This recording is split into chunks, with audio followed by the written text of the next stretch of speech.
Assalamualaikum warahmatullahi wabarakatuh. Bismillahirrahmanirrahim. Nahmaduka ya ghafuru ya syakuru. Mashalli wa sallim barik ala sayyidina maulana Muhammadin wa ala alihi wa sahbihi asma'in nama ba'du. Pernah ada orang hartanya itu habis karena ngobati ibunya. Terus datang ke saya, dia sumpek karena hartanya habis ngobati ibunya. Terus dia bilang, Gus, saya ini sekarang sudah miskin karena ibu saya sakit dan harta saya habis untuk ngobati ibu saya. Terus tak guyoni sama saya. Kon kepen pinter apa kepen goblok? Kepen pinter Gus. Ingin pinter apa ingin goblok? Katanya ingin pinter. Kalau ingin pinter bahasanya jangan gitu. Harta kamu itu masih di akhirat karena habis untuk ngobati ibu. Bayangkan kalau habis untuk maksiat itu habis betul. Terus dia mulai syukur. Alhamdulillah Gus. Harta saya habis secara heroik karena untuk mengobati apa ibu. Sudah pinter dia. Akhirnya miskin sampai sekarang ya tetap pede saja karena masih punya tabungan di akhirat. Dan itu saya terinspirasi oleh ilmu juga. Jadi dulu Sayyidah Aisyah itu pernah nyimpan sepotong daging kambing, disimpan untuk dimakan beliau, karena beliau mau iftar ya, mau buka atau apa. Singkat cerita, karena bawaan keluarga Nabi itu sakhok, ada orang minta dikasihkan. Suatu saat akhirnya kan habis, terus Nabi tanya, yang daging tadi di mana? Habis. Terus Nabi cara menjelaskan itu indah sekali. Harta kamu itu baju yang kamu pakai, nanti ya rusak. Yang kamu makan, nanti ya ke WC. Wa tasaddaqta fa abqaita. Memang di semua riwayat itu pakai dhamir mukhatab mudzakkar. Meskipun asal-usul riwayat itu untuk Sayyidah Aisyah. Karena untuk umum. Yang kamu sedekahkan tuh yang masih. Kamu jangan bilang kamu sedekahkan tuh yang habis. Yang kamu sedekahkan tuh yang masih. Misalnya saya punya uang 1 miliar misalnya. Terus pernah tak sedekahkan ke fakir miskin atau ke kiai atau ke pondok 100 juta. Itu yang mesti masih, karena kadung di luar kekuasaan kita. Kadung lillahi ta'ala. Justru yang masih itu yang potensi nanti untuk hal-hal yang kurang positif. Semenjak itu orang sedekah itu begitu entengnya, karena itu yang masih. Ya tapi tentu sarannya yang tepat ya. Saya sekarang sering kampanye sedekah tepat. Karena misalnya sering saya itu didatangi orang kaya. Sudah dapat gratisan gerutu itu geremeng. Nah ini kita sudah pakai buminya Allah itu gratis, pakai airnya ya gratis, pakai oksigen ya gratis. Kok masih gerutu itu sudah jadi hamba yang nggak bener itu. Dibayangkan kalau kita pakai oksigen bayar, pakai buminya bayar, pakai airnya bayar semua. Kayaknya kita tidak mampu membayar. Dan kita sama Allah hanya disuruh ikrar, disuruh sujud. Pentingnya ilmu satu bahwa itu akan menjadikan satu perilaku. Misalnya begini ya, dulu itu kiai-kiai Jawa zaman dulu itu berpatokan karena dulu pemerintahan Hindia Belanda, seorang lagi masih pemerintahan Hindia Belanda. Itu dalil yang sering diutarakan itu sebaik-baiknya umara itu yang datang ke ulama, terus sejelek-jeleknya ulama itu yang datang ke umara. Tapi semenjak pemerintahan Indonesia dan kemudian ditandai beberapa tokoh kayak Gus Wahid putra Kiai Hasyim jadi Menteri Agama, ada Gus Wahib putra Kiai Wahab juga jadi Menteri Agama, ada Kiai Fathur Rahman keluarga Mbah Maimun, keluarga Sarang juga pernah jadi Menteri Agama. Kemudian bersamaan dengan itu dibangunlah satu pegangan ilmu. Pegangan ilmu ini penting karena ini yang mengilhami semua orang Islam, terutama ya utamanya ulamanya. Ada seorang ustadz, seorang guru ngaji yang karena melihat rata-rata penguasa itu zalim ya, datang ke Harun Ar-Rasyid. Ini perlu disemak, datang ke Khalifatullah atau Amirul Mukminin Harun Ar-Rasyid. Karena beliau seorang raja tentu terduga lah atau ya umumnya atau gimana lah istilahnya. Itu ya rata-rata ya agak seenaknya namanya raja, namanya penguasa. Ini dalam pikiran ustadz itu tidak mesti dalam fakta. Kemudian si ustadz itu matur, ya Amirul Mukminin, inni nasihun lak famusyaddidun alaika fala tajidanna fi nafsika syai'an. Saya ini mau nasihati Anda, kemudian saya cara nasihati itu keras. Tolong jangan dimasukkan hati. Dia bilang famusyaddidun alaika. Saya nanti kalau nasihati itu keras sekali. Tolong dimaklumi karena ini penting, karena Anda harus dinasihati secara keras. Tapi sebelum nasihat itu diutarakan, kata Harun Ar-Rasyid, karena beliau Bani Abbas dan beliau orang alim termasuk muridnya Imam Malik, kata Harun Ar-Rasyid, uskut, kamu diam Ustaz. Inna Allaha ta'ala arsala man huwa khairun minka ila man huwa syarrun minni wa ma'adhalika yaqulu Allahu ta'ala faqula lahu qawlan layyinal la'allahu yatadzakkaru aw yakhsha. Jadi ini sekaligus etika dan norma ya bagi semua dai di Indonesia dan semua kita. Wahai Ustadz kamu diam. Allah Ta'ala itu ngutus orang yang lebih baik ketimbang kamu, yaitu Nabi Musa, ke orang yang lebih jelek ketimbang saya, yaitu ke Fir'aun. Itu saja harus pakai etika faqula lahu qawlan layyinan. Kamu harus ngomong yang halus. Jadi intinya ini Harun ar-Rasyid komplain. Kamu itu kalau jadi Ustadz ngaji kira-kira gitu. Jadi betapa baiknya orang dulu memahami Quran. Jadi Quran itu dibaca, kemudian kita mungkin baca terus jadi cerita. Mungkin ada yang baca jadi perilaku, ada yang baca kemudian itu mengilhami, membentuk. Nah kira-kira itulah yang membentuk kiai-kiai alim di NU, di beberapa pesantren maupun orang-orang alim di luar NU. Asal apa ya, ngajinya dan bacanya seperti kita, pasti seperti itu. Karena cara berpikir tadi sudah. Jadi akhirnya si Ustadz tadi keluar dan minta maaf, anta a'lamu minni, ternyata engkau lebih alim ketimbang saya. Jadi kalimat famusyaddidun alika, saya akan keras cara memberi nasihat, itu yang diket, yang dipotong, yang dibatalkan atau yang diralat oleh Khalifatul Harun ar-Rasyid. Yaitu dikatakan inna Allaha ta'ala arsala man huwa khairun minka ila man huwa syarrun minni. Yaitu Allah mengutus orang yang lebih baik ketimbang kamu, yaitu Nabi Musa, ke orang yang lebih jelek ketimbang saya, yaitu Fir'aun. Itu pun harus faqula lahu qawlan layyinan. Cara berdakwah harus dengan kata-kata yang halus, yang lembut, yang indah. Dan dengan kata-kata itu diharapkan la'allahu yatadzakkaru aw yakhsha. Semoga yang didakwai menjadi ingat. Sehingga dengan kemampuan ilmiah seperti ini menjadi pegangan bersama bahwa kita sebagai dai atau sebagai tetangga atau sebagai sama-sama warga Indonesia, bawaan kita memang harus faqula lahu qawlan layyinan la'allahu yatadzakkaru aw yakhsha. Kemudian dalam disiplin ilmu yang lain, halus itu tidak kuat. Angin itu ya halus, tapi kalau di manage itu jadi kekuatan yang dahsyat. Begitu juga air dan sebagainya. Sehingga tidak perlu khawatir terus kalau dakwah halus itu tidak punya efek yang signifikan. Tidak juga. Allah Ta'ala itu pengelola angin. Angin itu kekuatannya dahsyat. Sehingga Nabi Sulaiman dikasih kekuatan angin dan bisa terbang kemana-mana. Kemudian sekarang jadi teknologi yang banyak memanfaatkan angin. Mulai rem, mulai apa saja. Sehingga dari cerita saya ini kemudian terus kiai-kiai itu membentuk dakwah termasuk di ekonomi dengan cara yang rileks. Nah cara rileks itu satu tentu dimulai dengan ilmu. Misalnya begini, saya beri contoh. Ketika ada orang melafadzkan kalimat la ilaha illallah, tiada Tuhan selain Allah. Kemudian kalimat ini mungkin kalau orang NU baca itu rutin ya, karena kiainya kelamaan ya yang ikut sambil tidur. Ya. Kalau tahlil itu disebut kiai tertentu itu mesti yang belakang, wah suwi itu kalau kiai itu lama itu. Nah kiainya juga karena jadi lakon ya kan lebih semangat karena pegang mic, biasanya gitu di NU itu. Kalau khotib mesti semangat karena yang pegang mic, yang dengerin mesti ngantuk karena monoton gitu. Karena yang mendengerin sudah tahu pasti nyuruh baik meninggalkan yang jelek, jadi ilmunya sudah disimpulkan dulu. Setiap yang tidur di masjid mesti tak tanya kenapa tidur, ilmunya tidak ada perkembangan, Gus, nyuruh yang baik meninggalkan yang jelek. Tapi kalau ilmunya agak ada perubahan kan dengar semua pasti nyuruh yang jelek meninggalkan yang baik, karena watak manusia itu agak-agak suka fitnah, itu suka geger. Tapi kalau monoton itu mesti enggak itu. Tapi yang menjadi pegangan kita, saya ulang lagi, itu ilmu dulu. Saya ulang lagi itu ilmu dulu. Saya berkali-kali menyontohkan, kalau ada orang kafir, orang yang tidak bersyahadat 70 tahun, kemudian dia bersyahadat sekali saja di akhir hayatnya. Itu kata Allah, qulil ladzina kafaru iyantahu yughfar lahum ma qad salaf. Katakan ke mereka yang kafir, jika dia mau bersyahadat, itu masa lalunya diampuni semua. Sehingga kedahsyatan kalimat ini luar biasa. Orang yang kafir 70 tahun saja, barokahnya la ilaha illallah ini, dosanya bisa diampuni semua.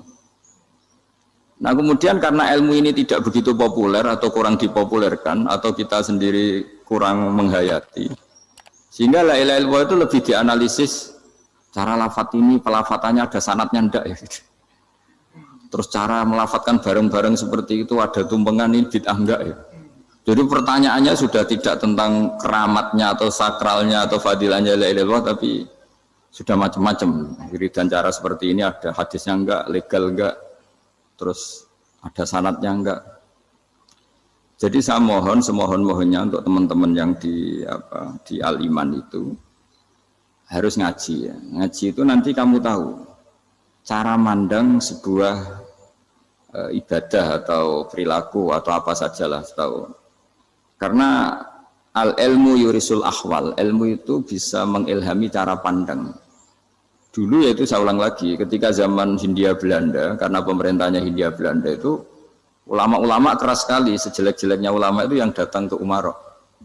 Tapi setelah era Mbah Hashim, era sampai Mbah Maimun, itu mereka peduli sama Umarok, sama semuanya sama-sama warga Indonesia yang ingin melihat Indonesia yang lebih baik. Sehingga banyak, ya kakak saya sendiri pernah wakil bupati, terus putra Mbah Maimun wakil gubernur. Ini teman saya Ki Hafid ya bupati. Semenjak itu terus, dan itu nggak lepas dari cara pandang. Yaitu cara pandang diantaranya adalah cerita tentang Nabi Musa yang Allah tetap peduli sama Fir'aun. Sehingga tetap didakwai Nabi siapa? Musa. Dan posisi Musa datang, bukan memanggil. Ya, cuma saya sampai sekarang itu belum pernah ke kantor bupatinya Pak Hafid. Karena kadang-kadang orang terus curiga, mengajukan proposal, jadi agak repot. Ketemu bupati itu sialnya kiai kan mesti pikirannya orang bupati ini nyangoni, kiai ini disangoni itu. Itu terus kayak kita fakir miskin itu. Jadi makanya saya itu belum pernah datang. Tapi alhamdulillah karena beliau berambisi menjadi wa khairul umarok mayatuna babal ulama. Jadi datang tapi sangat ambisius ingin mengalahkan ulama karena dia kalau datang statusnya lebih tinggi. Ya tidak apa-apa, ini tawaduk tapi niatnya agak begitu tawaduk. Jadi saya sering ke Jakarta tapi ya tadi jarang ya. Biasanya mengajarkan waktu hanya pas saja, tidak kurang tidak lebih. Biasanya ngajar di pondoknya Pak Kures itu di Baitul Quran ya. Hanya ngajar santri-santri itu. Nah, jadi pemahaman Quran dulu itu kata Imam Ghazali itu membaca Quran itu membaca, bukan bercerita. Kalau kamu membaca seperti ini, kunta qori'an, kamu pembaca. Pembaca itu yang mengambil pelajaran. Tapi kalau kamu hanya cerita, itu namanya kunta hakian. Sebenarnya Anda tidak membaca Quran, tukang cerita. Misalnya tadi, cerita Nabi Musa datang ke Fir'aun. Itu kalau kamu hanya cerita, wah dulu itu ada orang namanya Fir'aun, didakwai Nabi yang namanya Musa. Ya ini namanya tukang cerita. Kalau kamu pembaca tidak gitu. Betapa baiknya Allah, orang sengawur Fir'aun saja inginnya Allah masih ingin diselamatkan dengan mengutus Nabi Musa kekasihnya. Itu namanya kunta qori'an, kamu pembaca betul, bukan kunta hakian, kamu tukang cerita. Begitu juga seterusnya tentang Quran ayat-ayat seterusnya. Sehingga yang diharapkan dari pembacaan Quran itu memang kita sebagai ahli baca, ahli mu'tabir ya, ahli yang ngambil pelajaran, bukan tukang apa? Cerita. Sehingga dulu ketika Sayyidina Umar radhiyallahu anhu ketika membuka Baitul Maqdis atau Baitul Muqaddas dan diajak syukuran, pesta-pesta makan itu. Beliau enggak mau. Ketika ditanya kenapa engkau enggak mau? Alasannya itu langsung beliau baca Quran. Jadi saya punya sekian contoh. Saya ulang lagi, saya punya sekian contoh. Orang-orang dulu dengan Quran itu menyatu, bukan sekedar dihafal tapi menyatu. Sehingga bawaannya itu sudah Qurani, sudah Qurani. Saya beri contoh pertama Rasulullah SAW, nanti Umar kedua.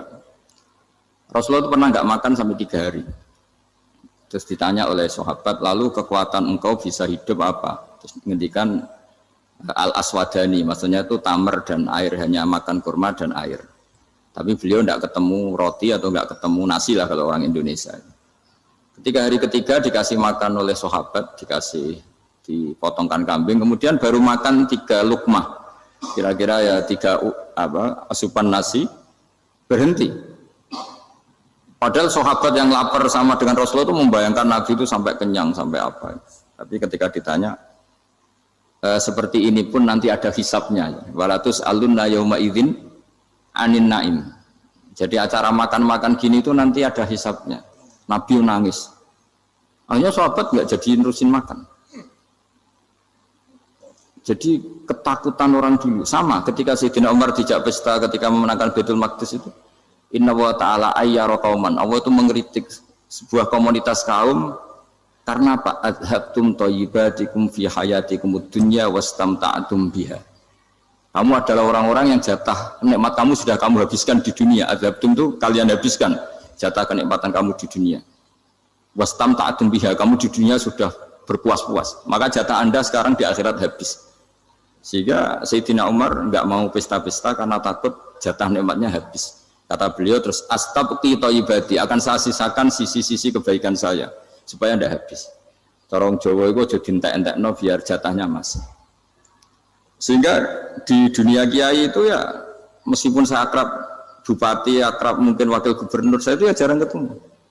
Karena kalau orang Jawa bawaannya ketemu ya makan-makan, guyon-guyon. Nak keterusan ras demul swarga. Makanya saya pastikan Pak Yusuf Mansur ke sini tidak akan saya jamin, biar aja, biar jatahnya masih.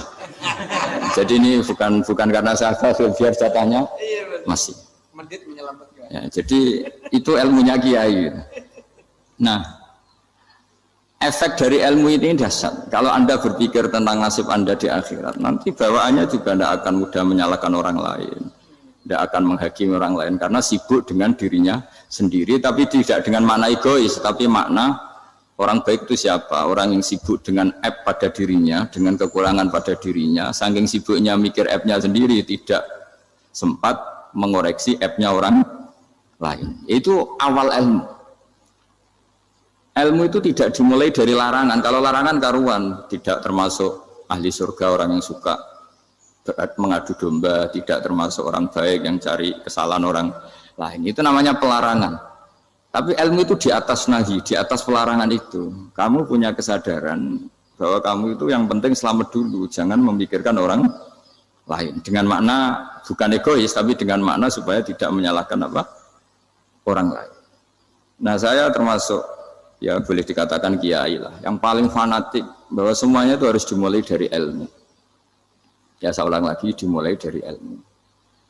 Nah, dari sini kemudian saya berharap Indonesia menjadi damai, menjadi baik. Itu bukan karena kita baik-baik banget, ya tidak mungkin kita ada nabi, tapi karena sudah sibuk dengan memikirkan kesalahan diri sendiri. Sehingga misalnya kita baca Quran, Rabbana zalamna anfusana, lalu kita langsung ingat betapa hubungan kita dengan Allah itu harus ikrar dulu, merasa zalim dulu, merasa salah dulu. Nah, kalau semua orang merasa salah di depan Allah itu mesti bawaannya enggak mudah menyalahkan orang lain, karena kita bilang Rabbana zalamna anfusana. Nah, itulah ilmu-ilmu yang mungkin banyak pembaca Quran tapi hanya baca, atau kalau baca ini tok disebut al-haqi, ahli cerita. Yang dibutuhkan tuh al-qari, pembaca kemudian mu'tabir, kemudian mau beriktibar. Seperti yang dilakukan tadi Harun Ar-Rasyid tadi. Inna wa ta'ala arsala man huwa khairun minka ila man huwa syarrun minni. Wa ma'adzalika yaqulu wa ta'ala faqula lahu qaulal layyin. Ini kamu tidak usah memaksakan musyaddid keras sama saya, karena Allah Ta'ala telah mengutus orang lebih baik ketimbang kamu, yaitu Nabi Musa, ke orang yang lebih jelek ketimbang saya, yaitu Fir'aun. Itu saja harus beretika. Faqula lahu qaulal layyin la'allahu yatadzakkaru aw yakhsha. Dan alhamdulillah bawaan kita sebagai orang timur atau orang Jawa itu kalau mau ngandani orang itu halus sekali. Di antara bentuk kehalusan kata-kata diceritakan di ayat lain. Ketika Nabi Musa ketemu Fir'aun, dawuhnya begini, fakul apa itu yang di juz 30 yang juz 30 ini yang bagian dari, kan tadi hanya fakul lahu qaulal layyinan. Lahu qaulal layyinan itu bentuknya apa? Ya, bentuknya apa? Itu Nabi Musa disuruh ngendikan sama Fir'aun. Apakah kamu mau saya nasihati? Fakul halaka ila antazakka. Halaka itu pilihan, hal itu istifham, laka itu otoritatif. Jadi betapa santonya kalimat itu. Fakul halaka ila antazakka. Jadi kalau dimaknani model Pak Hafid, model saya ngaji di sarang itu, halaka onoto iku kedue sira, berhak bagi kamu, berhak bagi Anda, apakah Anda berhak loh mendapat nasihat supaya Anda jadi orang yang lebih baik. Halaka ila antazakka. Jadi tidak kalimat perintah, tapi kalimat pilihan. Apa engkau mau saya beri nasihat? Wahdiyaka ila rabbika fatakhsha. Dan saya beritahu kamu tentang Tuhan dan kemudian kamu menjadi orang yang baik, fatakhsha, orang yang punya khasyah, punya. Jadi kayak apa kalimatnya itu? Napa jenengan kersa? Itu kalau orang Jogja, orang-orang daerah-daerah yang berada nyugui tamu itu kan ayo makan-makan, itu kan kayak tamunya itu kelaparan. Masa Pak Yusuf Mansur kelaparan? Tidak mungkin kan. Masa Ustadz terkenal kelaparan kan tidak mungkin itu. Monggo napa jenengan ngersakno. Karena bisa saja tamunya itu tidak kersa, mungkin karena darah tinggi, mungkin karena takut dianggap fakir miskin, macam-macam kan orang enggak. Itu kalimatnya itu halaka ila anta zakka. Kayak apa indahnya dakwah. Halaka ila anta zakka. Itu ada kata laka itu ya terserah jenengan mau enggak. Wa ahdiyaka ila rabbika fatakhsha. Nah, itu yang disebut membaca. Kunta qori'an la hakian. Anda benar-benar membaca Quran, bukan sekadar penceri. Nah, kemudian ini yang terakhir saya juga baru sebenarnya saya itu enggak pernah bilang sanggup itu, tapi Pak Ustadz Zakaria itu GR terus. Sampai tadi pagi itu saya belum tahu kalau ada acara ini. Ya karena saya kiai, jadi kalau kiai itu kan ingatnya sama Allah aja. Kalau sama manusia itu rontok-rontok lali gitu. Itu bukan memaksa, ya memang lupa. Sejauh mana sih pentingnya manusia kan tidak penting cara ilmu tasawuf itu. Tapi karena ini titipan Rasulullah SAW terus menjadi penting kan. Dititipi umat kayak jenengan itu yang ya sudah ngaji ngatur kiai ribet itu. Kiai ini biasa ngaji kan, kiainya yang ngatur, santri ini enggak. Pak Yai ngaji tanggal ini jam ini. Itu kan mengabaikan semua aktivitas kiai. Padahal jam ini mungkin saya punya jam, mungkin jalan-jalan atau ngaji atau mutolaah atau munajat. Gara-gara Pak Zakaria ini kan terus Mas Tamam ini yang provokasi. Harus ngaji di jam ini, tema ini. Saya itu kalau ngaji ditentukan tema itu, ini memang saya agak keras di bab ini. Itu kayak ibarat gini loh. Saya ini dokter, kemudian ada orang yang sakitnya itu jantung, terus bilang ke saya, Pak dokter sembuhkan kukul saya. Wong penyakit ekstrimnya itu jantung, kok bila disembuhkan apa? Kukul. Kan nggak penting, sembuh tidak sembuh, kukul itu kan nggak penting. Jerawat itu. Kiai itu tahu kesalahan paling fatal manusia itu akidah. Tapi kadang-kadang mintanya ilmu yang tidak akidah, yang nggak penting. Jadi kadang-kadang kiai itu ya digurui betul kalau di Indonesia. Misalnya ini tidak nyindir loh, memang marah betul ya, kalau di bab-bab seperti ini. Tapi ini biar jadi ilmu masif, ilmu yang general. Saya ulang lagi ya, Anda jadi dokter, tahu pasien Anda ini penyakit jantung kronis atau sudah fatal lah sudah. Terus orang itu bilang, Pak Yai, itu Pak dokter, tolong obati kulit saya supaya tidak jerawatan. Kamu bilang ini orang aneh enggak? Aneh kan? Nah, kiai juga gitu. Saya sering itu ada orang mau haji gitu, Gus doain saya jadi haji mabrur. Pernah belajar haji Pak? Dereng Gus. Mungkin enggak orang belum belajar nyupir terus kemudian minta didoain, Gus saya mau nyupir doain selamat. Nyupir aja enggak bisa kok minta doa selamat. Harusnya urutannya kan belajar dulu baru minta doa. Tapi kali ini aliman bener ngajaknya akidah dulu, ahli sunnah. Nah itu bener karena akidah itu hal yang prinsip memang harus. Kalau kebetulan nggak bener taruh visi betul. Untungnya kalau temanya bener. Jadi saya mohon ke seluruh orang-orang yang mau ngaji ke kiai itu tema itu biar yang milih kiai supaya tahu prioritas yang harus benahin. Jangan tema yang kita yang milih. Jangan-jangan tema yang kita pilih itu tidak mendesak atau tidak penting. Ini bukan apa, ini saking ingin baik saya ya, keinginan baik saya supaya dulu zaman sahabat ya gitu. Kalau ada pertanyaan salah sama Nabi dibenerin, cuma Nabi terlalu bijak, cara benerin tuh enak. Kalau saya karena tidak Nabi saja ya agak-agak kasar kan, kalau tidak Nabi tidak wajib bener terus, yang wajib bener terus itu Nabi. Saya beri contoh, ya. Nabi itu ngendikan tentang kiamat. Kiamat itu dahsyat, mengerikan gini-gini. Kalau pikirannya orang kampung itu begini, Nabi ini aneh. Cerita kiamat dahsyat tapi nggak ada tanggalnya, ada tahunnya. Harusnya ada dong biar kita bisa persiapan. Sehingga Nabi disomasi di tengah-tengah khutbah itu, ya Rasulullah mata sa'ah. Nah, karena ini orang Bedui, Nabi nggak dengerin, maju ulang lagi. Mata sa'ah ya Rasulullah. Ketika Nabi mengabaikan itu ada dua kelompok sahabat, yang satu bilang lam yasma, Nabi tidak dengar sehingga mengabaikan. Yang kedua bilang sami'a wa kariha, Nabi sebenarnya mendengar tapi tidak berkenan. Tapi diulang lagi ketiganya, ya Rasulullah mata sa'ah. Akhirnya Nabi jawab, mau tidak mau, karena kalau enggak ya namanya orang Bedui ngomong terus. Nabi balik tanya, ya karena cara berpikir dia kalau kiamat itu jelas kapannya kan bisa persiapan itu. Paling enggak pas mau kiamat terus pas ngaji Quran, apa kan bisa persiapan itu. Akhirnya Nabi balik tanya, ma'at tatalaha, Kalau kamu berani tanya kiamat, lalu persiapan kamu apa? Ya, terus orang itu bilang masyhur itu, ma'adatullah kabira sholatin wala siyamin wala kadza wa kadza walakinni uhibbuka. Saya sebenarnya tidak punya persiapan ya Rasulullah, cuma persiapan banyak puasa ya enggak, banyak sholat enggak, tapi saya mencintai engkau. Masyhur itu jadi hadis paling legenda, almar'u ma'aman ahabba. Sebagian disebut anta ma'aman ahbabta. Ini kata semua sahabat yang di masjid. Si Bedui ini orang paling dibenci sahabat karena mengganggu Nabi saat khutbah. Tapi akhirnya ini menjadi orang paling dicintai sahabat karena barokahnya itu hadis itu keluar secara terbuka. Almar'u ma'aman ahabba. Sebagian riwayat yuhsyarul mar'u ma'aman ahabba. Nanti orang akan sowan sama Allah bersama orang yang mereka cintai. Nah, itu sahabat-sahabat fama farihu ba'dal Islam farahahum biadal hadis. Mereka tidak pernah senang setelah masuk Islam sesenang hadis ini. Karena kita tidak perlu soleh-soleh banget, cukup menyintai orang apa? Soleh gitu. Makanya saya sekali bilang itu ya, kadang-kadang saya jadi orang alim itu ya rugi. Ruginya tadi. Misalnya untuk menjadi orang alim kan harus hafal Quran, ngaji Bukhari, Muslim, Ikhya. Ternyata pengumuman kedua orang nggak bisa apa-apa. Gelombang kedua para pecinta, waduh, itu kan repot ya. Jadi kita yang jadi orang alim susahnya bukan main, ternyata disaingi pengumuman kedua dan para pecintanya. Wah itu kan akhirnya ketemu orang-orang nggak jelas tadi. Nah itu ya termasuk farah dalam Islam, farhatul aibin. Jadi senang itu di Islam itu ibadah. Ya qul bi fadlillah wa bi rahmati fa bidzalika falyafrahu. Senang itu diperintahkan Allah. Saya tuh sering di kamar, kadang itu nyun sewu kayak gatelan gitu, apa itu. Ya agak kukur-kukur terus merengut saja malu. Malu saya itu dilihat Allah kok kayak agak ridho itu malu. Ya kayak tadi lah, kamu dikasih rumah gratis, kemudian pas yang ngasih datang kamu kelihatan cemberut, itu yang ngasih kan mangkel. Jadi dikasih gratis masih cemberut. Sama hubungan kita dengan Allah itu semuanya dikasih gratis.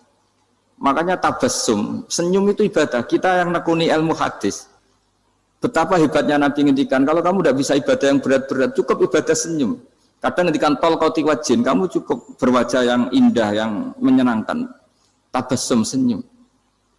Kalau kamu tidak bisa membalas jasanya orang yang ngasih, minimal kamu senyum, minimal kamu kelihatan senang. Gitu. Makanya senang itu sudah ibadah. Dan sekarang orang untuk senang saja susah. Karena bawaannya nuntut orang lain supaya kayak keinginan dia, bawaannya nuntut, ya ribet, kalau gitu ya ribet. Makanya saya bilang al ilmu yurisul ahwal, ilmu itu diperkuat, nanti yurisul ahwal, ilmu itu akan membentuk Anda. Dulu beberapa raja itu ya mau luhur karena jadi raja, punya apa saja. Tapi punya penasihat ulama, itu nasihat itu sederhana. Ada seorang raja tanya ke kiai, gimana dengan semua kerajaan saya? Wah, padahal dia punya apa saja. Jenengan miskin sekali, itu kerajaan seluas ini. Kok bisa aja? Terus ditanya sama si ulama tadi. Andaikan Anda di padang pasir, kemudian kalau tidak minum segelas air itu mati. Apakah Anda akan membeli segelas air ini dengan semua kerajaan Anda? Oh iya, pasti apapun saya lakukan untuk mendapat satu gelas air. Terus la tafrah bimulkin la yusawi syarbatamain. Kamu jangan bangga dengan kerajaan yang nilainya itu enggak sebanding dengan segelas apa?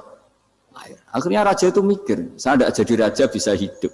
Tapi kalau enggak minum air mati. Berarti penting satu gelas air. Akhirnya lama-kelamaan ini anggap kerajaan itu biasa, ternyata enggak sepenting segelas air.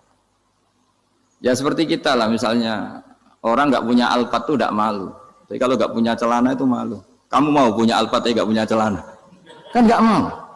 Yaitu ilmu. Ilmu itu yurisul akhwal. Ilmu akan melahirkan satu perilaku. Jadi kalau ilmu Anda mantap, pasti syukurnya juga mantap. Gitu. Ya makanya saya termasuk kiai yang selalu mendorong pentingnya ilmu. Bahkan kata Sufyan Ats-Tsauri ngendikan saking pentingnya ilmu ada kata fa'lam annahu la ilaha illallah. Dimulai kata fa'lam. Dan saking pentingnya ilmu itu setiap nabi itu status permanennya itu hanya satu, mengajar. Rabbana wab'ats fihim rasulam minhum yatlu 'alaihim ayatik, membacakan ayat-ayat Allah sampai wa yu'allimuhumul kitab, mengajarkan kitab wal hikmah. Bahkan Allah sendiri wasofa dzatahul 'aliyah bi annahu al-muallim. Yaitu Allah ngendikan Ar-Rahmanu 'allamal Qur'an. Jadi betapa hebatnya pengajar. Allah sendiri mensifati dirinya itu Ar-Rahmanu 'allamal Qur'an. Allah itu Maha Rahman yang mengajarkan Quran. Di surat Iqra juga disebutkan Iqra wa rabbukal akram alladzi 'allama bil qalam. Jadi Allah mensifati dirinya sebagai pengajar.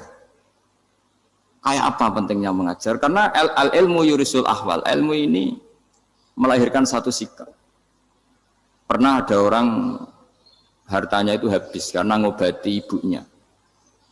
Terus datang ke saya, dia sumpek karena hartanya habis ngobati ibunya. Terus dia bilang, Gus, saya ini sekarang sudah miskin karena ibu saya sakit dan harta saya habis untuk ngobati ibu saya. Terus tak guyoni sama saya. Kon kepen pinter apa kepen goblok? Kepen pinter Gus. Ingin pinter apa ingin goblok? Katanya ingin pinter. Kalau ingin pinter bahasanya jangan gitu. Harta kamu itu masih di akhirat karena habis untuk ngobati ibu. Bayangkan kalau habis untuk maksiat itu habis betul. Terus dia mulai syukur. Alhamdulillah Gus. Harta saya habis secara heroik karena untuk mengobati apa ibu. Sudah pinter dia. Akhirnya miskin sampai sekarang ya tetap pede saja karena masih punya tabungan di akhirat. Dan itu saya terinspirasi oleh ilmu juga. Jadi dulu Sayyidah Aisyah itu pernah nyimpan sepotong daging kambing. Disimpan untuk dimakan beliau. Karena beliau mau iftar ya, mau buka atau apa. Singkat cerita, karena bawaan keluarga Nabi itu sakhok, ada orang minta dikasihkan. Suatu saat akhirnya kan habis, terus Nabi tanya, yang daging tadi di mana? Habis. Terus Nabi cara menjelaskan itu indah sekali. Harta kamu itu baju yang kamu pakai, nanti ya rusak. Yang kamu makan, nanti ya ke WC. Wa tasaddaqta fa abqaita. Memang di semua riwayat itu pakai dhamir mukhatab mudzakkar. Meskipun asal-usul riwayat itu untuk Sayyidah Aisyah, karena untuk umum. Yang kamu sedekahkan tuh yang masih. Kamu jangan bilang kamu sedekahkan tuh yang habis. Yang kamu sedekahkan tuh yang masih. Misalnya saya punya uang 1 miliar misalnya. Terus pernah tak sedekahkan ke fakir miskin atau ke kiai atau ke pondok 100 juta. Itu yang mesti masih karena kadung di luar kekuasaan kita. Kadung lillahi ta'ala. Justru yang masih itu yang potensi nanti untuk hal-hal yang kurang positif. Semenjak itu orang sedekah itu begitu entengnya karena itu yang masih. Ya tapi tentu sarannya yang tepat ya. Saya sekarang sering kampanye sedekah tepat karena misalnya sering saya itu didatangi orang kaya. Gus, saya ini punya uang banyak, ingin punya masjid biar dipakai orang Jumatan. Terus saya bilang, kamu ingin jadi orang baik betul apa baik versi Anda? Baik betul Gus. Tak ajarin mau, gak tersinggung, mau Gus. Kalau Anda bikin masjid di kampung Anda, masjid terbaik di dunia sekalipun, yang bingung saya ahli fikih. Kok bisa? Kan terjadi 2 Jumatan, nanti sahnya yang mana? Kamu enak aja bikin masjid gak? Kamu bikin masalah baru bagi kiai fikih di daerah kamu. Belum nanti orang terus migrasi ke masjid Anda karena lebih baik, koriknya lebih baik. Kamu membunuh masjid yang lebih tua, itu nggak sopan sekali, masjid itu sudah lebih tua kamu. Akhirnya mikir, nggak usah Gus kalau gitu, sedekah apa saja, yang penting perintah dengan gimana. Ya sudah. Jadi sedekah itu juga harus dibina supaya kalau orang kan bisa saja kan uang 100 juta itu untuk fakir miskin manfaat, ternyata untuk masjid yang sifatnya aksesoris, untuk lampu yang kristal yang mahal-mahal bukan yang pokok. Itu pentingnya ngaji ya. Jadi lagi-lagi al-ilmu yurisul ahwal. Ilmu itu melahirkan satu sikap. Jadi ketika ada masjid baru, kalau orang nggak bisa ngaji fikih, wow ada masjid baru, masjid banyak. Tapi kalau yang ngaji fikih ngerti ini malah ada masalah baru karena ada ta'dudul Jumatan. Gimana hukumnya 2 Jumatan dalam kondisi yang tidak mendesak. Makanya sekarang saya baru kampanye itu. Dulu itu kalau ada masjid banyak itu kan faktornya beda ormas. Beda pemahaman atau agak jauh, masih hukum sosial atau bawaan kondisi. Misalnya di dekat UGM itu ada masjid kampung pertama, bawaan masjid karena ada kantor besar atau bawaan ada pabrik besar atau ada sekolahan besar. Tapi sekarang itu ada pertanyaan baru, ada masjid baru karena ada orang kaya ingin bikin masjid, itu gimana itu hukum? Nah, tapi kalau orang tidak nekuni fikih itu ya langsung wah bagus untuk bangun masjid. Bagus piye gene sing kangelan memfikihkan tadi. Nah itu ilmu. Jadi kalau yang tidak nekuni fikih itu ya tidak tersiksa, tapi yang nekuni fikih itu pasti tersiksa karena seperti itu tadi. Ya jadi saya mohon di antara cara kita dakwah secara damai itu dimulai dari Rabbana Zolamna Anfusana. Itu dipakai Nabi, di redaksinya digenti diganti dengan makna supaya kita per individu matur Allah apa ini zulam tu nafsi zulman kabiron kafiron. Nah bawaannya orang mengaku zalim, mengaku salah itu kan sudah tidak sempat mikir salahnya orang apa lain. Dan dari sini kemudian dia jadi orang yang tawadhu, yang ubudiyah, yang macam-macam. Sehingga Nabi itu bukan dianggap ya, pasti penjelas terbaik. Terus Allah meredaksikan wa ma tuqaddimu li anfusikum min khairin tajiduhu indallah. Apa saja kebaikan yang kamu sudah berikan untuk Allah sampai akhirat itu ya pasti kamu temukan di akhirat. Terus yang terakhir saya beri contoh orang peminta-minta sa'il. Itu Sayyid Ali Zainal Abidin kalau ada orang minta-minta terus dikasih, misalnya dikasih ya 100.000 atau 50.000 atau 10.000 sesuai kemampuan yang memberi, itu marhaban biman hamala zadi ilal akhirah. Saya terima kasih ya, gara-gara kamu minta uang saya jelas sudah sampai akhirat. Coba kalau di rumah bisa saja untuk hal yang tidak positif. Jadi bawaannya itu cara pandang itu rubah.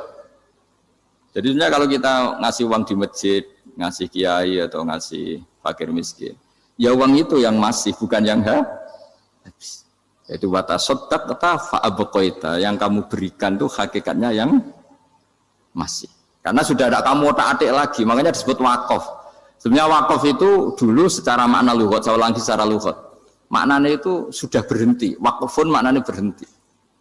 Nah sodako itu dari kata sodako maknanya benar. Orang yang sering sodako berarti imannya benar.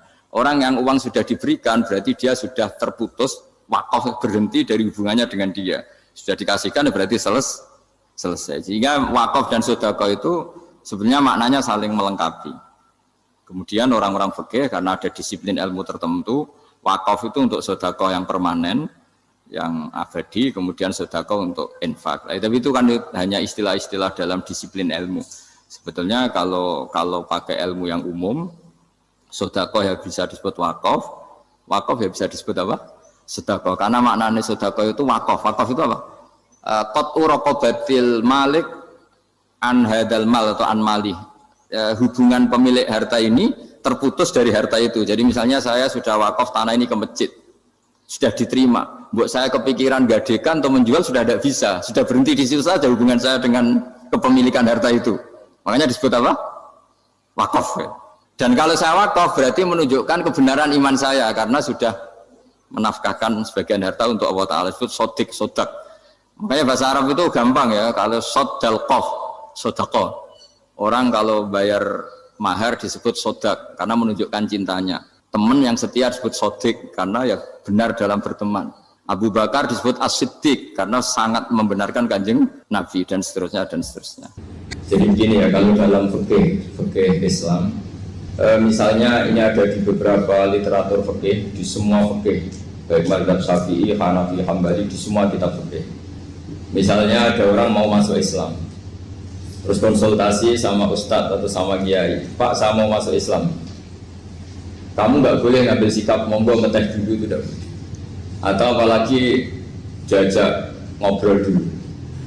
Karena 5 menit kita mempersilahkan ngopi dulu itu artinya dianggap kita membiarkan dia dalam keadaan kafir 5 menit dan kita dianggap ikut tanggung jawab.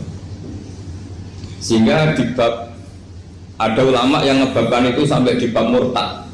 Termasuk murtad adalah orang yang dimintai mensyahadatkan non muslim kemudian disuruh ngopi dulu atau ngeteh karena dianggap pembiaran sekian menit masih berstatus kafir.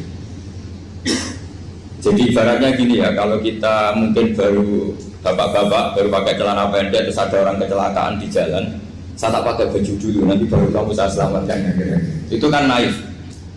Kalau begitu saja naif, apalagi orang yang kafir kemudian pas mau minta disyahadatkan kita bilang monggo mandi-mandi dulu, ngeteh-ngeteh dulu.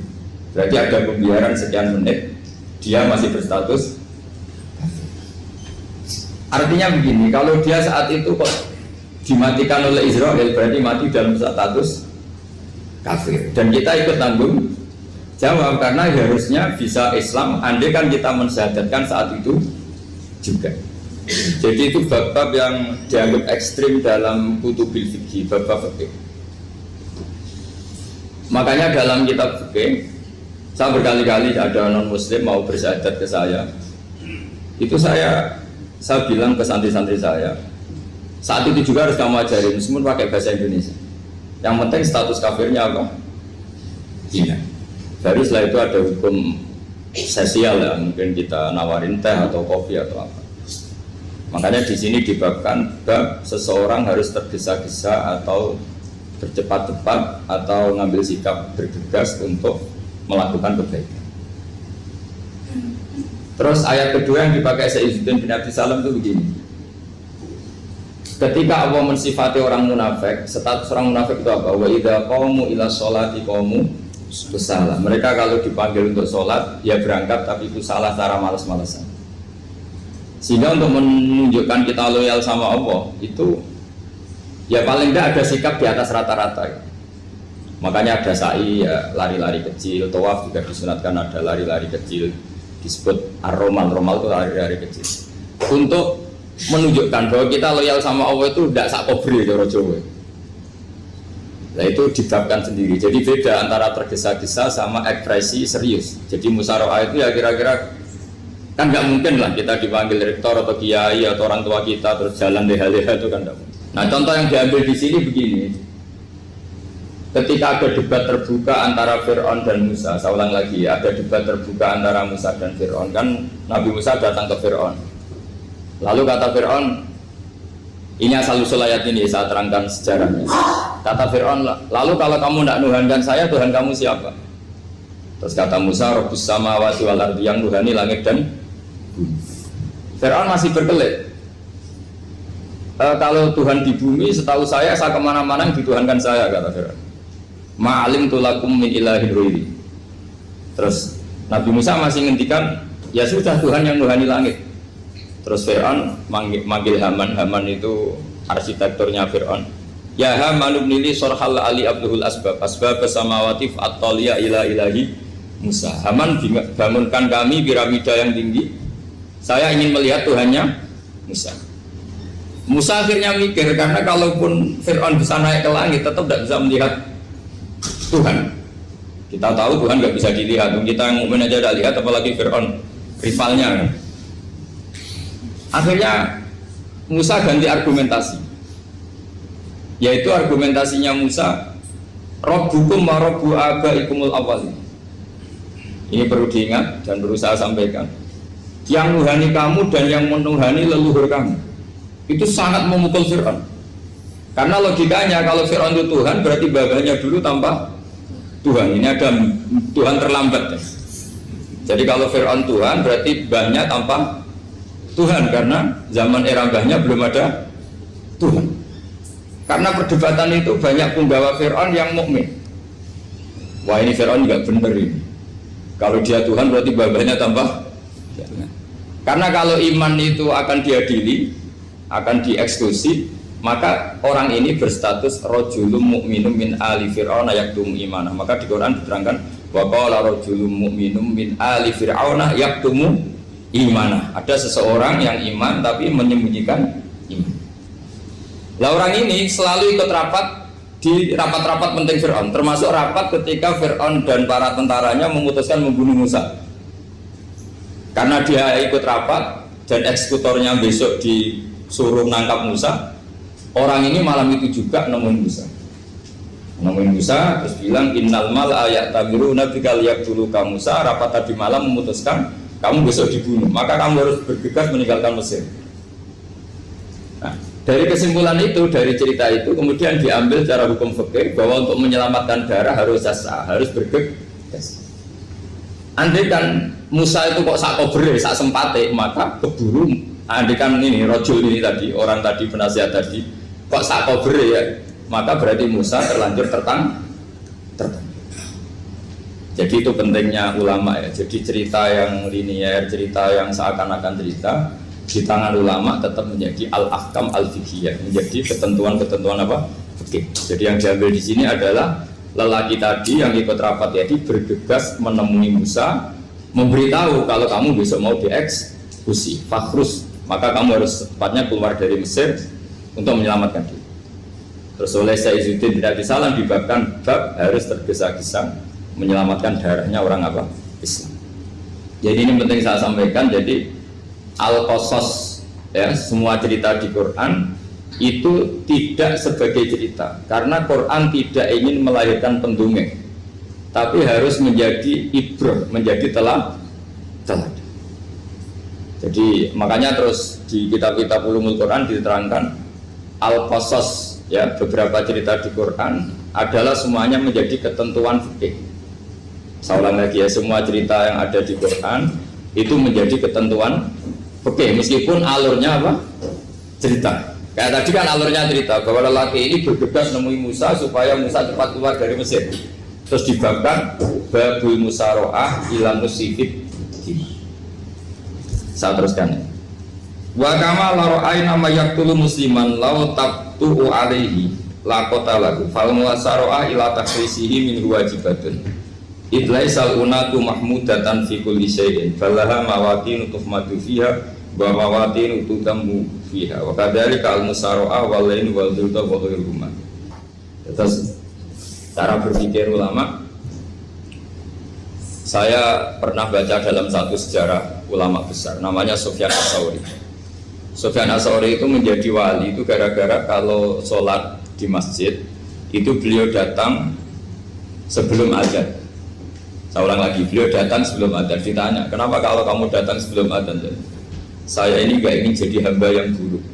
Hamba yang buruk atau pembantu yang buruk adalah setempe nunggu dipanggil. Misalnya kita tahu majikan kita pasti manggil jam 7, kemudian jam 7 itu Anda masih ngopi, masih tata-tata, itu kan tidak menghormati majikan. Harusnya kamu setempe di jam yang saat itu pasti majikan Anda memanggil. Kata beliau, saya tidak ingin seperti pembantu yang buruk, datang nunggu apa?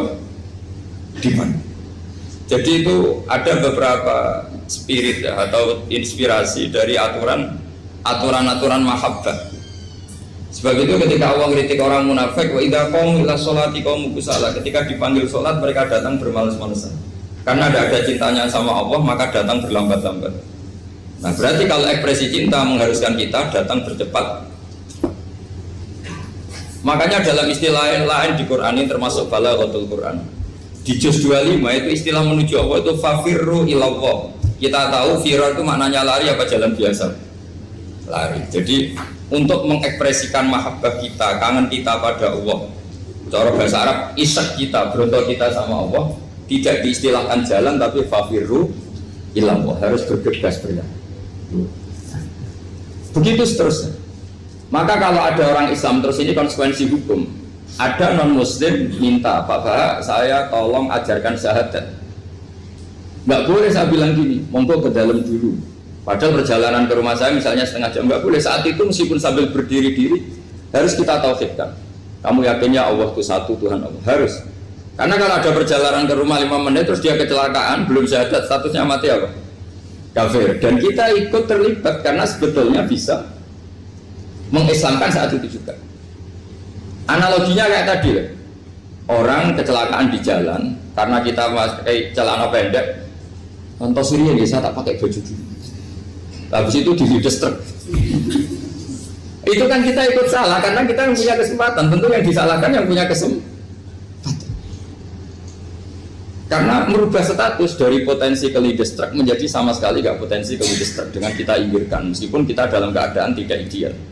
Sama. Orang kafir yang mau masuk Islam itu umumnya kiai-kiai kan kadang sebagian disuruh mandi dulu, itu salah sebetulnya. Itu salah sekali. Sangat salah, apalagi nunggu seremonial di masjid, nunggal tokoh-tokoh itu bujutnya salah. Itu gak cuma salah, bujutnya salah. Jadi salah yang akut. Itu salah besar. Kalau seremonial monggo, tapi kalau mengislamkannya harus saat itu. Apalagi seremonial seminggu lagi nunggu tokoh terkenal, nunggu disyuting dulu, wah itu perilaku show, itu bukan mengislamkan itu. Makanya kita yang sebagai peneliti fikih itu kadang itu enggak serg gitu. Masa mau Islam nunggu di masjid dulu, di syuting dan tokoh-tokoh itu salah. Itu sama dia kamu lihat orang kecelakaan mau menyelamatkan, ini ada wartawan enggak ya? Minta di syuting dulu setengah mati ini. Jadi kita normal saja dalam Islam, sesuatu yang mendesak, yang emergensi ya perlakuannya harus cepat. Sehingga dibabkan faslun fil musaroah ila nusifid fitima. Jadi ada beberapa contoh di Quran memang aturannya seperti itu. Makanya semua redaksi Quran tentang menuju Allah diredakseno fafirru ilah. Makanya di tawaf ada ekspresi romal, jalan agak cepat. Di sa'i juga ada momen-momen kita harus romal, berjalan cepat. Di beberapa aturan juga seperti itu. Ya saya ulang lagi, di beberapa aturan Islam juga seperti itu. Nah sekarang efek di hukum haji. Saya banyak baca literatur haji. Haji dalam aturan Islam itu wujuban tarafiyan, wajib yang tidak langsung mendesak.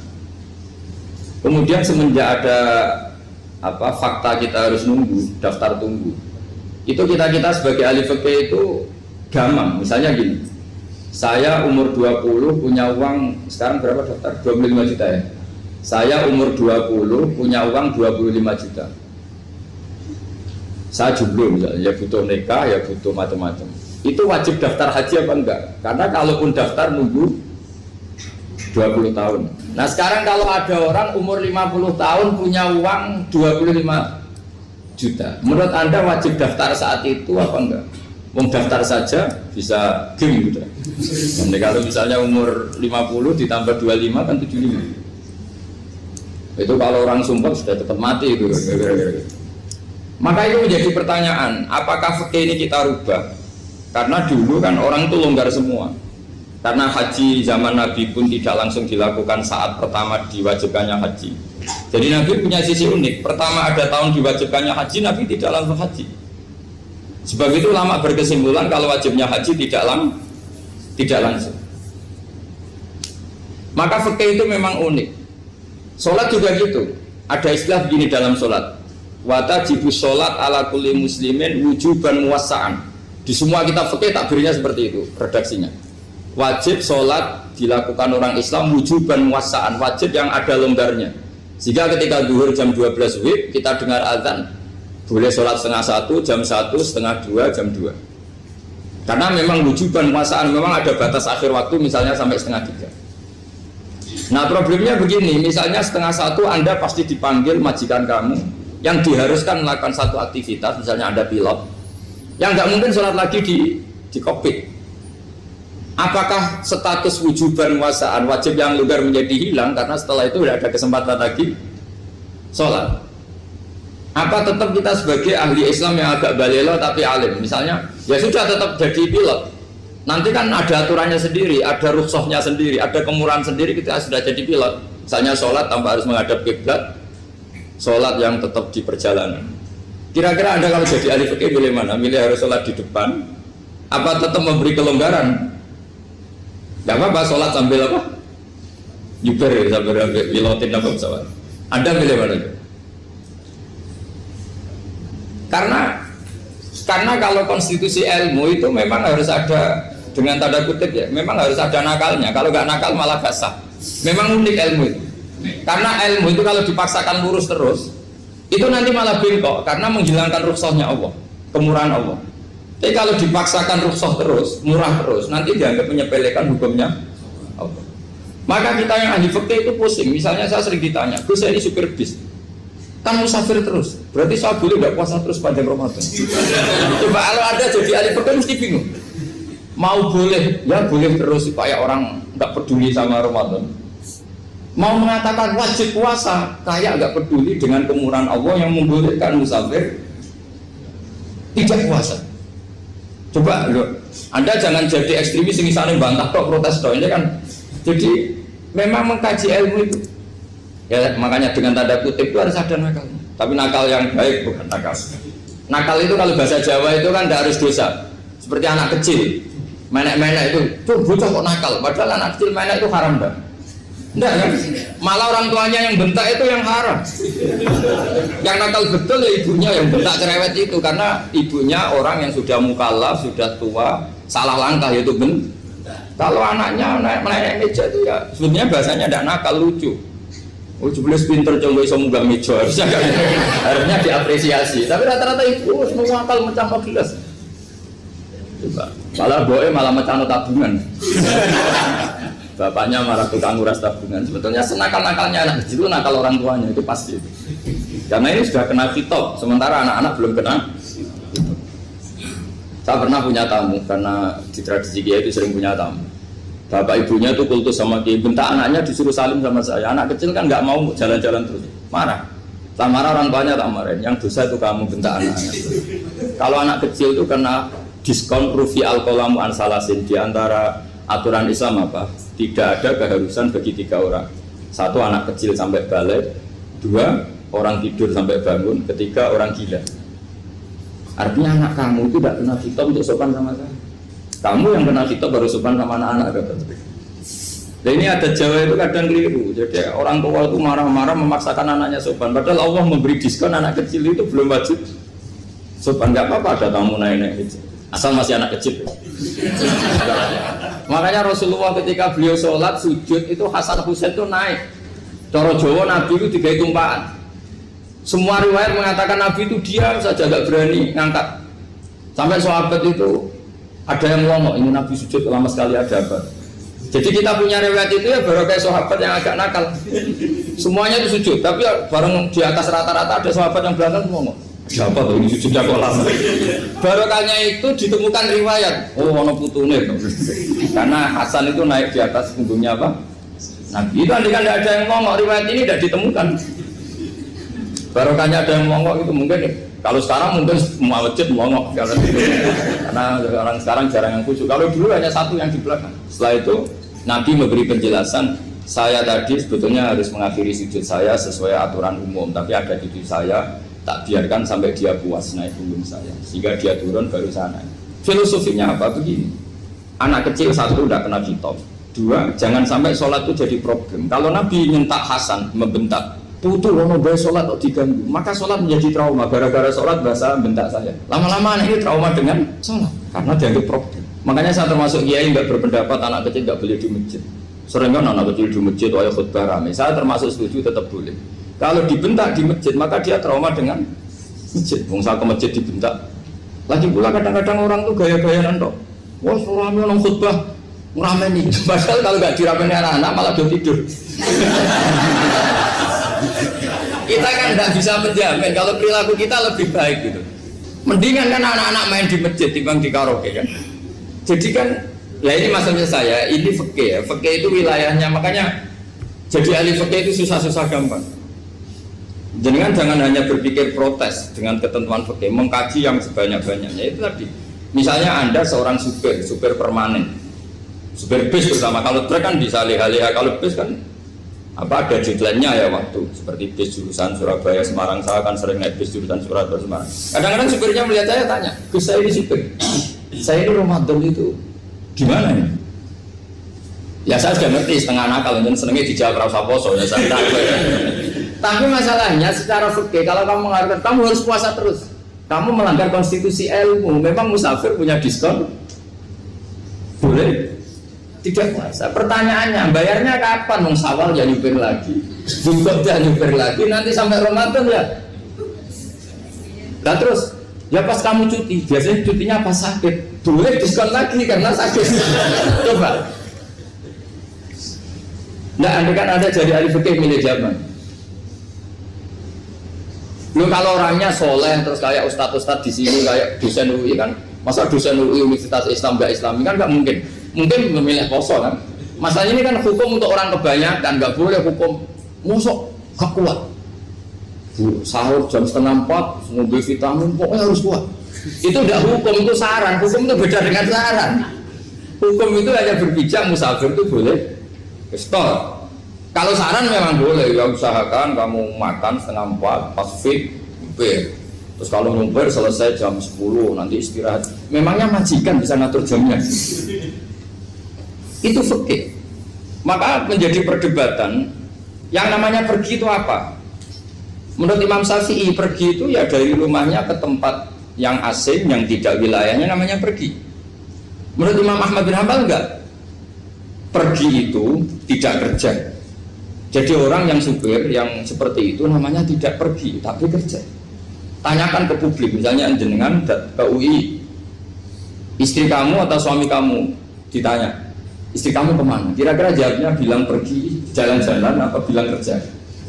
Kerja. Makanya kata Imam Ahmad bin Hanbal, mudi musafar atau orang yang berprofesi, yang profesinya memang harus pergi kayak traveling atau supir, maka itu namanya tidak pergi, namanya itu kerja. Karena apa? Sekali distatuskan pergi, maka ikut status yang dikatakan Allah dan Rasul, dapat diskon, boleh tidak puasa. Maka terus kita debat tentang definisi. Nah, definisi ini penting karena yang menjadikan hukum rubah itu definisi. Misalnya gini, mbak ini ngaji saya, statusnya kalau pakai status saya ajnabi, orang lain bapak ajnabiyah, maka hukumnya saya melihat bapak ini haram karena statusnya ajnabi melihat ajnabiyah yang tidak mahram. Tapi kalau di fikih itu ada statusnya. Antara lelaki boleh muwajahah sama perempuan adalah satu untuk belajar, dua untuk muamalah, tiga untuk kesaksian, empat untuk pengobatan. Itu kan ada pengecualian. Sehingga statusnya sekarang Mbak itu belajar, apa ingin melihat Gus Bah atau Gus Bah itu mengajar atau gimana, itu statusnya bisa rubah. Makanya kalau sebetulnya kalau kita marung di warung misalnya Padang, kita nggak pilah-pilah, kebetulan pelayannya perempuan itu masih bisa dipilah secara fikih. Saya muamalah marung, cuma kebetulan penjaganya. Tapi masalahnya Pak ini punya daftar penjaga yang cantik, masalah. Maka pertanyaannya itu marung ke situ demi marung apa demi melihat? Tidak jawab saja. Demi marung apa demi melihat? Kalau demi marung sepakat yang penjaga yang sangar-sangar juga banyak. Ayahnya kalau demi makan, penjaga yang cowok kan banyak. Kalau demi melihat, berarti yang dihitung kan niatnya. Berarti karena muamalah apa karena melihat? Melihat. Itu status. Jadi makanya kalau mudi musafar itu namanya orang pergi atau orang kerja? Orang kerja. Maka menurut pikirannya Imam Ahmad bin Hanbal seperti itu harus puasa karena dia adalah pekerja, bukan musafir. Lalu dalam masalah jumlah 3 hari misalnya, kalau dalam fikih kita, nggak saya kenapa ngomong fikih terus ya, karena banyak yang melupakan fikih. Jenengan pergi haji, zaman Nabi haji itu jamak dan qashar terus. Padahal hajinya Nabi itu, haji itu minimal kan berapa hari minimal itu? 9, 10, 11, 12. Sebenarnya haji itu minimal hanya 4 hari. Karena 13 Dzulhijjah bisa nafar apa? Awal. Kalau nafar awal berarti nggak ada kewajiban nafar sani. Berarti yang wajib betul kan 9, tanggal 9 wukuf di Arafah, terus 10 biasanya ifadah sama balang jumroh apa? Akobah, terus 11, 12 itu kan sudah boleh cabut karena apa? Nafar apa? Awal. Berarti nggak usah nafar apa?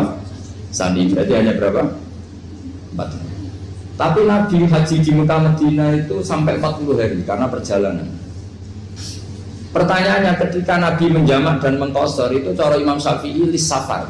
Karena Nabi orang Madinah datang ke Mekah dengan jarak 460 kilo, maka Nabi boleh jamak dan qashar. Jadi pikiran Imam Syafi'i, jamaknya Nabi itu lis safar karena pergi. Cara pikiran Imam Malik enggak, jawabnya Nabi itu lin nusuk. Nabi menjamak sholat itu karena melakukan ibadah haji. Efeknya adalah orang Mekah kalau haji itu cara Imam Malik meskipun jaraknya dekat boleh apa? Boleh apa? Qashar, boleh jamak qashar. Lalu terus ada pertanyaan fikih lagi. Lalu jamak qashar itu karena pergi apa karena masyaqqah? Karena repot. Coba kalau sampean kira-kira jawab. Misalnya kita orang kaya bawa uang 1 miliar naiknya Alphard, ada supirnya, ada ajudannya, pergi di jarak 100 kilo. Masyarakatnya kan tidak ada sama sekali, apalagi di tol kebetulan nggak macet. Kira-kira boleh jamak nggak? Boleh Gus karena pergi, tapi kan nggak ada repotnya sama sekali. Dibanding misalnya yang ngebis bawa beras 1 kintal gitu, udah gitu suruhan orang lagi kan pusing.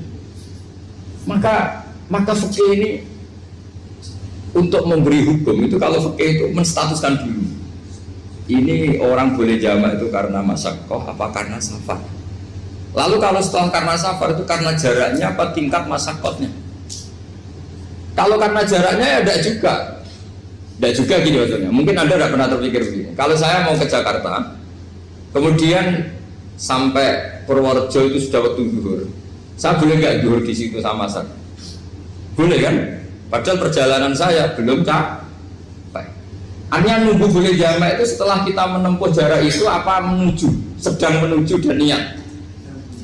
Sedang menuju dan niat. Misalnya saya mau ke Jakarta, saya orang Sleman mau ke Jakarta, itu sampai mana itu Magelang itu sudah boleh jamak kan? Boleh nggak? Boleh karena saya mau ke. Nah pertanyaan secara fikih mungkin ada tidak terlintas. Ternyata ditelepon sama istrinya nggak jadi pergi. Padahal sholatnya kadung di jamak duhur dan asar. Apakah setelah di rumah sholat lagi? Tapi nggak pernah mikir gitu. Jadi orang fikih itu sudah pusing, makanya jangan diprotes terus. Kita ini sudah pusing. Ya orang itu enak aja protes terus. Nggak perlu didengar nanti wajib sholat lagi enggak? Dia bolehnya jamak kan berdasar berstatus musafir. Ternyata selama Magelang ditelepon istrinya nggak jadi. Dia kadung sholat duhur dan asar. Setelah pulang masih jam 1. Terus ada asar, wah sholat. Kalau ada sholat lagi apa enggak? Jangan saran. Kalau saran, wah sebaiknya sholat lagi itu tidak hukum, itu saran itu namanya. Saran dengan hukum beda. Sholat lagi beda. Ketika ada jabah itu berdasar malas atau berdasar hukum? Apa? Nah kalau Anda sholat lagi, pertanyaannya gini, Allah itu tidak punya tradisi mewajibkan 2 kali. Pertanyaan fikihnya mesti gitu. Dan saat Anda di Magelang menjamak itu melakukan sesuatu yang disahkan oleh agama. Berarti pas Anda jamak duhur asar, sesuatu pas melakukan itu kan berstatus sah dan boleh. Meskipun setelah itu ada masalah, istri kamu nelpon terus pulang. Tapi pas itu kan sudah dinyatakan oleh malaikat sah, Anda sudah duhur dan asar. Kalau melihat itu tidak wajib mengulang. Tapi bisa saja malaikat ada yang usil. Itu sah karena Anda berstatus musafir. Berhubung status Anda hilang, maka poin Anda sudah sholat juga hilang. Kamu milih fikih yang mana? Jadi peneliti fikih itu beda dengan orang-orang yang dengarin protes. Beda karena nengkuni itu beda karena ada konsekuensinya. Makanya fikih itu sampai saya punya kitab fikih itu dikarang satu orang itu jumlahnya 20 jilid, per jilid itu segini. Jadi satu meja ini dikarang satu orang. Itu mulai yang presisi, yang detail sampai yang khayal. Yang khayal juga ada. Yang khayal itu tadi beliau banyak menghayalkan gini. Suatu saat Anda datang ke Mekah itu hanya butuh waktu 20 menit. Zaman itu belum ada pesawat. Lalu boleh gak jamak, boleh gak nakal. Nakal itu begini. Sama orang kaya punya jet pribadi, misalnya Anda Ronaldo masuk Islam, orang kaya. Itu bisa gak puasa. Karena begini. Misalnya dia orang, contohnya orang Arab ya. Orang Arab, jangan orang. Dan contohnya itu dibalik saja. Di sini itu kalau imsak jam berapa? Imsak Ramadan jam berapa? 3:30 aja biar aman ya. Kalau 3:30 kan masih imsak. Dia terbang ke Mekah. Jadi orang sini puasa jam 5 kan mulai puasa. Dia terbang ke Mekah kan masih malam. Makan terus dia. Mekah mau ada matahari terbang lagi ke barat. Karena dia menghindari berstatus puasa. Atau sebaliknya dia orang Mekah jam 12 puasa, 12 siang puasa. Dia wah kalau 6 jam lagi buka bisa baratnya saya. Terbang ke Indonesia. Ke Indonesia terbang baru 1 jam di sini sudah buka. Itu khayal. Jadi itu ada khayalnya.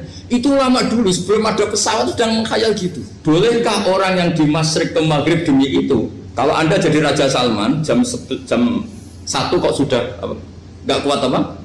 Puasa itu diberi saran terbang ke Indonesia.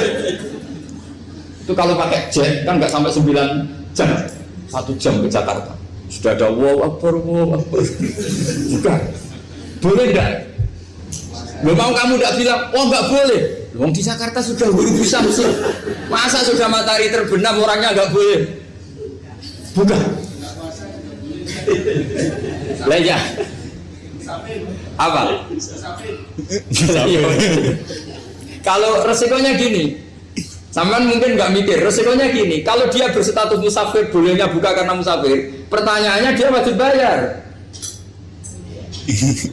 Kan musafir bolehnya kodok nanti harus bayar, tapi kalau dia buka normal kan bayar, beda, efek pakainya beda.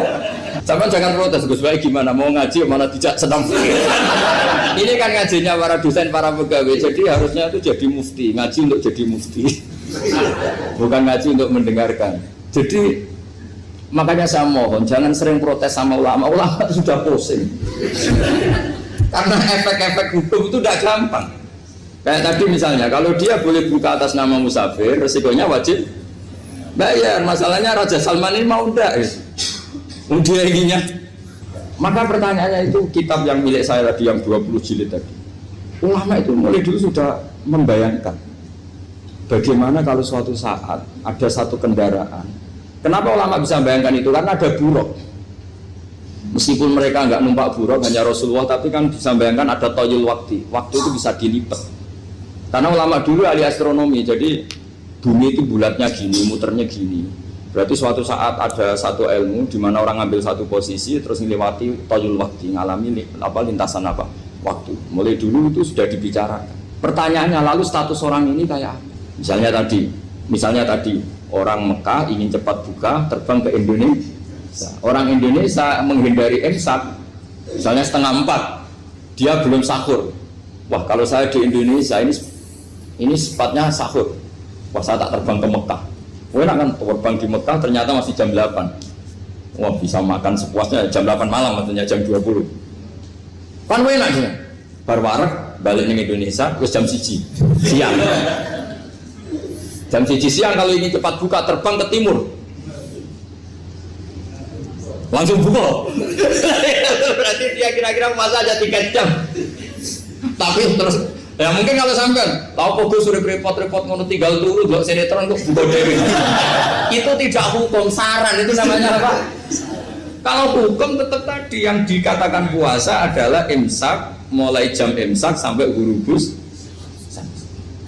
Lalu pertanyaannya lagi, ghurubus samsi sampai imsak itu konversi jam apa nyata-nyata ghurubus samsi? Kalau yang dilewati khatul istiwa itu nyata, fi'lan, kalau dalam bahasa Arab fi'lan awaqi'iyah. Tapi kalau Anda orang kutub,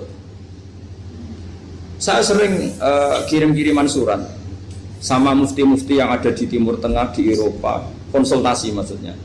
Orang kutub itu kan tidak ada matahari, tidak ada apa-apa. Jika kalau Anda baca kitab di kutub, mesti Gus Bak ajaran pembohong. Misalnya orang kutub ngaji saya, kamu harus subuh sebelum matahari terbit. Sekali matahari terbit waktunya hilang. Duhur setelah matahari agak ke barat. Asar kalau matahari terbenam hilang waktunya. Terus mereka mesti bilang mataharinya di mana? Maka pertanyaannya, boleh gak mengkonversi waktu untuk orang kutub? Jadi misalnya pola umum subuh jam 4:30, berarti antara subuh dan qadha itu 1,5 jam. Subuh sama zuhur polanya berapa berarti? Kalau 4:30 sampai jam 12 itu 6 sama 7,5. Berarti ya kira-kira habis subuh nunggu 7,5 jam baru zuhur, nunggu 3 jam baru asar, nunggu 3 jam baru maghrib. Berarti waktu puasa kira-kira antara jam 4 sampai jam 6. Berarti berapa jam itu? 12 sama 2 14 jam. Oke, berarti orang kutub harus puasa 14 jam. Tidak bergantung waktu mata. Tapi ada lagi pertanyaan lucunya gini, lalu 14 jam Gus itu dimulai dari mana? Apa asal 14 jam? Apa harus ada konsensus setarnya? Masih ada PR lagi. Menurut kamu gimana? Ada konsensus setarnya dimulai jam 4 dini hari. Apa asal jumlahnya? Imsak 14 jam. Mikir lagi kan? Itu di Denmark itu ada satu musim di mana siang terus sampai sekian bulan. Siang terus sampai orang sana itu capek. Kenapa ada siang terus? Logikanya kan tadi bumi itu bulat-bulat. Saya juga belajar falak, astronomi. Kalau tepaan kamu di sisi yang barat agak utara atau agak selatan, matahari ini menterong terus. Sehingga bumi mulak malik ya kamu kesentron terus karena kita ini kan tepaan di katulis istiwa, di khotul istiwa. Sebenarnya katulis istiwa itu bahasa Arab dari kata khotul istiwa. Khotul itu garis, istiwa itu tengah. Islam itu oleh Allah memang dipilih di tempat paling top yaitu Mekah. Mekah Ka'bah itu suratul ardi. Jadi sebelum ditemukan ilmu astronomi itu Nabi sudah ngendikan Al-Ka'bah suratul ardi. Ka'bah itu pusarnya bumi. Sehingga di Ka'bah itu satu-satunya area yang terbebas dari medan magnetis. Karena dari utara dan selatan benar-benar di tengah. Maka potensi jam paling akurat di dunia itu hanya jam yang di Mekah itu. Karena apapun akuratnya teknologi di Amerika atau Jerman, karena jam itu dari logam tetap ketarik medan magnetis, entah berapa 00, tetap kena. Misalnya jam di Jerman lebih dekat mana kalau Jerman? Mesti ketarik medan magnetis, entah berapa kadarnya, karena materi jam dari logam. Sementara di Mekah karena di tengah itu terbebas dari medan magnetis. Nah, sehingga yang segaris dengan Mekah kayak Indonesia itu semuanya khotul istiwa. Nah kalau khotul istiwa normal itu artinya ya 12 siang secara umum ya 12. Sehingga ulama Indonesia kalau ngaji itu lebih gampang, lebih tidak dianggap bohong. Karena ya ada terbitnya matahari, ada zawalus syamsi, ada hurubus syamsi. Coba kalau kitab itu Anda baca di kutub utara sama kutub selatan, murid kamu bingung semua. Ini gimana Ustadz, tidak ada matahari kok semuanya diukur pakai matahari. Lalu pertanyaannya dikonversi kan? Pertanyaannya kalau dikonversi pakai apa? Asal 14 jam, apa harus sepakat dimulai jam berapa? Milih mana? Milih sepakat. Pertanyaannya kalau sepakat, ukurannya siapa yang jadi ahlul halli wal aqdi?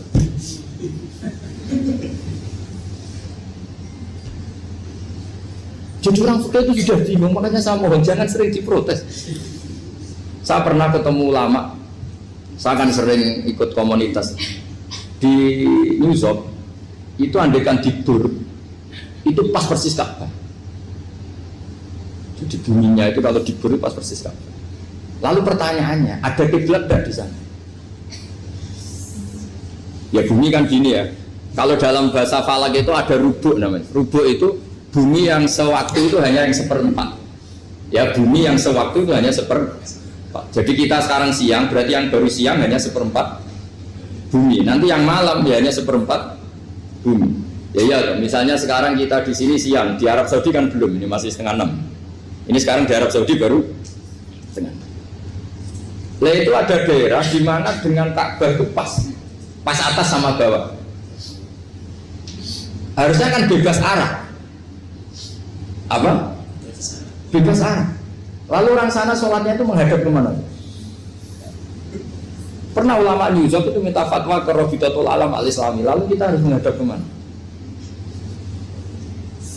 Makanya dalam dunia anekdot ulama itu ada anekdot Abu Nawas itu orang yang nggak pernah kalah debat. Dia itu terkenal nggak pernah kalah debat. Tapi dia ada ilmuwan. Dia punya tetangga ilmuwan, punya pengaruh besar. Semua orang ngaji ke ilmuwan itu. Mantasnya bukan main, karena dia ahli falak, ahli astronomi. Mau nandingi dia tidak bisa, nggak nandingi itu reputasinya jatuh. Orang itu berteori kalau bumi itu bulat-bulat. Kalau kamu jalan ke sini, maka akan ke titik yang suatu saat si profesor ini kemalingan, terus minta tolong Abu Nawas rumah saya kemalingan. Terus lari kemana malingnya? Ke timur. Setelah ke timur, larinya ke timur. Abu Nawas lari ke barat. Terus ditanya, sudah tak bilangin malingnya lari ke timur, kok kamu lari ke barat? Nanti ketemu di titik yang sama. Sementara itu profesornya mangkel. Oh kamu nyindir tuh. Artinya Abu Nawas gak terima. Teori anda itu gak bisa. Secara keilmuan benar, tapi secara faktual gak boleh. Berarti kalau ada orang ngejar istrinya lari ke timur, dia harus tetap ke barat. Nanti ketemu di titik yang sama. Jadi malingnya tuh lari ke timur, Abu Nawas ngejar ke barat. Ketika ditanya profesornya, sudah bilangin malingnya tuh lari ke timur, kenapa ada ke barat? Kata anda nanti ketemu di titik yang sama, karena bumi bulat-bulat. Nah pertanyaannya gini, lalu kalau yang segaris itu ada arah enggak? Kayak New York tadi. Menurut kamu tetap berkiblat apa enggak usah? Loh kalau yang rubuk jelas. Mungkin kalau rubuk begini loh, misalnya begini, terus kamus di sini sama sini kan masih ada arah, tapi kalau sini sama sini masih bisa berbelat. Sama tidak usah protes, orang fikih sudah pusing, tidak usah diprotes, karena yang dipikir itu macam-macam. Nah ya makanya ini mengkaji ya, saya mohon ya kayak tadi ini mengkaji, saya mohon saya cukupkan sekian. Sementing apa ya, kita ada respeknya lah sama ulama. Jadi ulama itu susah, mikirnya susah, harus tanggung jawab di depan Allah, di dunia diprotes terus. Ini mungkin yang bawa kitab ikutnya halaman 293 ya. Itu yang mungkin nanti bisa dikopi sama yang nggak punya tag. Yang nggak punya tag mengkopi sama yang punya. Di sini diantaranya itu ada bab faslun fi dzikri rajul manaqiba nafsi. Bab seseorang boleh menyebut kelebihannya sendiri. Asal niatnya tidak riya. Di sini dicontohkan tadi Bapak siapa namanya? Samsul. Pak Samsul ya. Di sini diceritakan ketika mau masa paceklik, saya ulang lagi masa paceklik, itu Nabi Yusuf karena merasa amanah dan merasa punya kemampuan mengelola ketahanan pangan, beliau bilang ke rajanya, qala ij'alni ala khazainil ardi inni hafizun alim. Raja, jadikan kami pengatur ketahanan pangan karena ini hafizun alimnya dan saya terpercaya.